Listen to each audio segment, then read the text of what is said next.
శ్రీమాత్రే నమః. నమస్తే అండి. నేను కిరణ్మయ్. భక్తి సౌందర్యానికి స్వాగతం. కార్తీక మాస విశిష్టత ఏమిటి, కార్తీక మాసంలో వచ్చే పండగలేవి అనే ఎన్నో ఆసక్తికరమైన విషయాలను మనం ఈ వీడియోలో తెలుసుకుందాము. కార్తీక మాసము ఎంతో పవిత్రమైన మాసము. పరమేశ్వరునికి అత్యంత భక్తి శ్రద్ధలతో పూజించే మాసం కార్తీకము. హరిహరులకు ప్రీతికరమైన ఈ మాసంలో నదీ స్నానాలు, దీపారాధనలు ఆచరిస్తే ఎంతో పుణ్యాన్ని ప్రసాదిస్తాయి.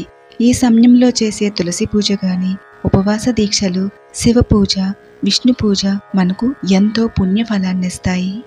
ఈ మాసంలో చేసే దేవతారాధనతో పాపాలు తొలగి మోక్షం లభిస్తుందని మనం నమ్ముతాము. ఈ మాసంలో ప్రదోషకాలంలో చేసే శివారాధన అనంత పుణ్య ఫలితాన్ని ప్రసాదిస్తుంది. మిగిలిన రోజులతో పోలిస్తే ఈ మాసంలో వెలిగించే దీపాలకు ఎందుకంత విశిష్టత ఉన్నది? ఆకాశ దీపం వెనుక ఉన్న పరమార్థం ఏమిటి అనగా, ఈ సమయంలో సూర్యుడు తులా, వృశ్చిక రాశుల్లో సంచరిస్తే చంద్రుడు కృత్తికా నక్షత్రంలో సంచరిస్తాడు. అందువలన కార్తీకంలో సూర్యకాంతి తగ్గటమే కాకుండా చీకటి కూడా దట్టంగా ఉంటుంది. సూర్యాస్తమయము తొందరగా అయిపోతుంది. అందువల్ల మన శరీరం కూడా శక్తిని పుంజుకోలేక నీరసపడిపోతుంది. ఆ శక్తిని ఉత్తేజితం చేయటంతో పాటు చిమ్మ చీకట్లను పారద్రోలడం కోసమే దీపాలను వెలిగిస్తాము. అది కూడా ఉదయం నెయ్యితో, సాయంత్రము నువ్వుల నూనెతో వెలిగిస్తాము. ప్రమిదలో 2 ఒత్తులు వేసి దీపాన్ని వెలిగించటం వలన శాంతి లభిస్తే, 3 ఒత్తులు వేయటం వల్ల ధనవృద్ధి, 4 ఒత్తులు వేసి దీపాన్ని వెలిగించటం వలన ఐశ్వర్యాన్ని, 5 ఒత్తులు వేసి వెలిగించటం వలన అఖండ సంపదల్ని, 7 ఒత్తులు వేసి వెలిగించటం వలన మోక్షాన్ని ప్రసాదిస్తాయట.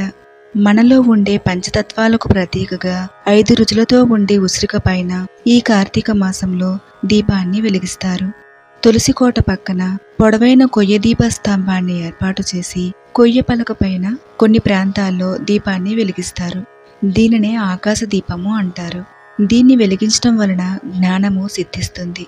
దేహం పైన మమకారం తగ్గించుకొని జీవుని ఉనికిని తెలుసుకునే ప్రయత్నంలో భాగంగానే ఆకాశ దీపాన్ని వెలిగిస్తారు. శివునికి పూజించే ఈ మాసంలో విష్ణుమూర్తికి ఎందుకని ప్రాధాన్యత ఇస్తారు మనం తెలుసుకుందాము. శివాయ విష్ణు రూపాయ అంటారు. అందుకనే కార్తీక మాసం అనగా శివకేశవులిద్దరికీ ప్రీతికరమైనది. కార్తీకానికి హరిహరుల మాసము అని కూడా అంటారు. ఈ నెలలో వచ్చే చతుర్దశి తిథిని వైకుంఠ చతుర్దశిగా పిలుస్తారు. ఈ రోజున శ్రీమన్నారాయణుడు వైకుంఠాన్ని వీడి వారణాసికి చేరుకొని కాశీ విశ్వనాథుడిని అర్చిస్తాడని పురాణాల వల్ల మనకు తెలుస్తున్నది. విష్ణుమూర్తి రామావతారం దాల్చినప్పుడు ఆ పరమేశ్వరుడే ఆంజనేయుడుగా అవతరించి రావణ సంహారములో తన వంతు సహకారాన్ని రామునికి అందించాడట. హరిహరులిద్దరూ కలిసి జలంధరుణ్ణి అంతం చేశారు.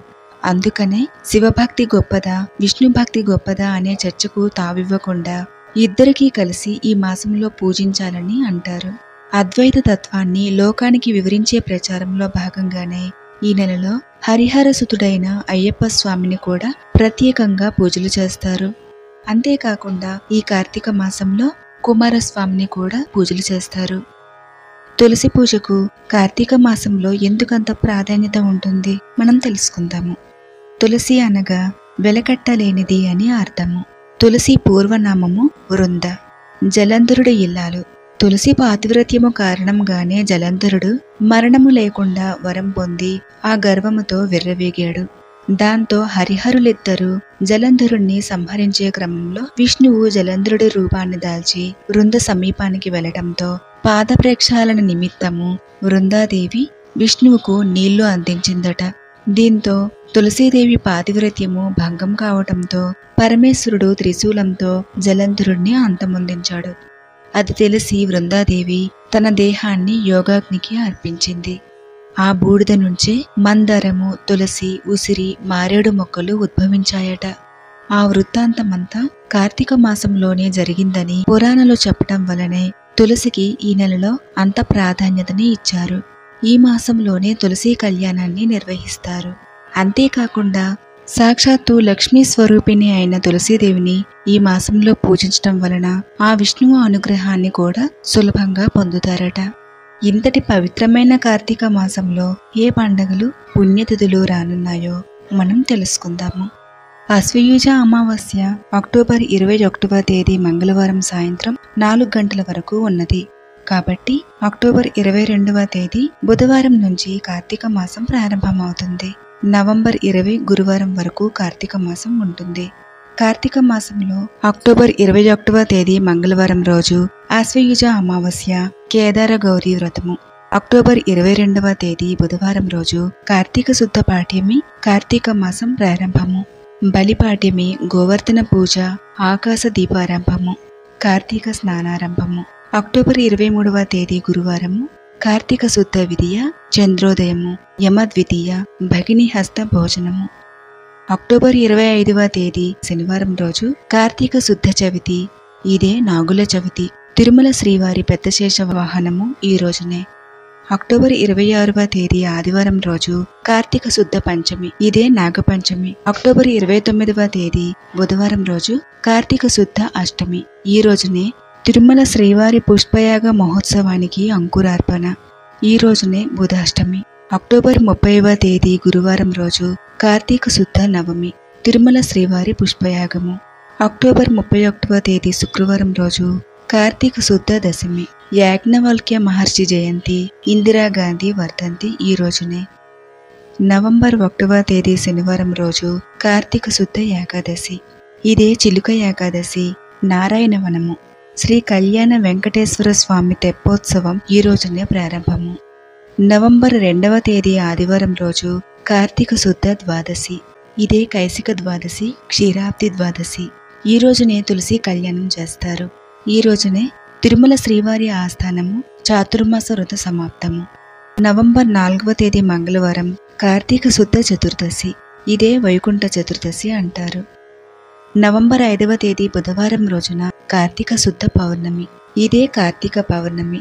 తిరుపతి శ్రీ కపిలేశ్వర స్వామి సన్నిధిలో ఈ రోజునే అన్నాభిషేకం చేస్తారు. అరుణాచలగిరి ప్రదక్షిణము, ఆకాశ దీపము, జ్వాలాతోరణము, సువర్ణముఖి తీర్థము కోటి ఈ రోజునే. నవంబర్ 6వ తేదీ గురువారం రోజున కార్తీక బహుళ పాడ్యమి, విశాఖ కార్తె ప్రారంభము. నవంబర్ 8వ తేదీ శనివారం రోజున కార్తీక బహుళ చవితి, సంకష్టహర చతుర్థి వ్రతము ఈ రోజునే ఆచరిస్తారు. నవంబర్ 14వ తేదీ శుక్రవారం రోజు కార్తీక బహుళ దశమి, ఇదే బాలల దినోత్సవము, జవహర్లాల్ నెహ్రూ జన్మదినోత్సవంగా జరుపుకుంటాము. నవంబర్ 15వ తేదీ శనివారం కార్తీక బహుళ ఏకాదశి, ఇదే ఉత్పత్తి ఏకాదశి, సర్వ ఏకాదశి. నవంబర్ 16వ తేదీ ఆదివారం రోజు కార్తీక బహుళ ద్వాదశి, వృశ్చిక సంక్రమణం. తిరుచానూరు శ్రీ పద్మావతి అమ్మవారి బ్రహ్మోత్సవాలకు ఈ రోజే అంకురార్పణం చేస్తారు.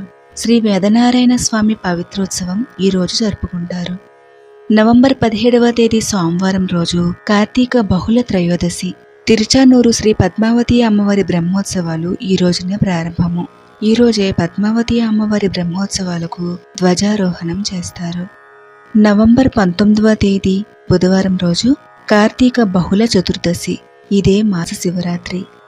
నవంబర్ 20వ తేదీ గురువారం రోజు కార్తీక బహుళ అమావాస్య, ఇదే కార్తీక అమావాస్య. ఈ అమావాస్యతోనే కార్తీక మాసం పూర్తవుతుంది. శివకేశవులకు ఎంతో ఇష్టమైన ఈ పవిత్రమైన కార్తీక మాసాన శివకేశవులిద్దరికీ పూజించి వాళ్ళిద్దరి అనుగ్రహాన్ని పొందుదాము. ఓం నమో నారాయణాయ. హర హర మహాదేవ.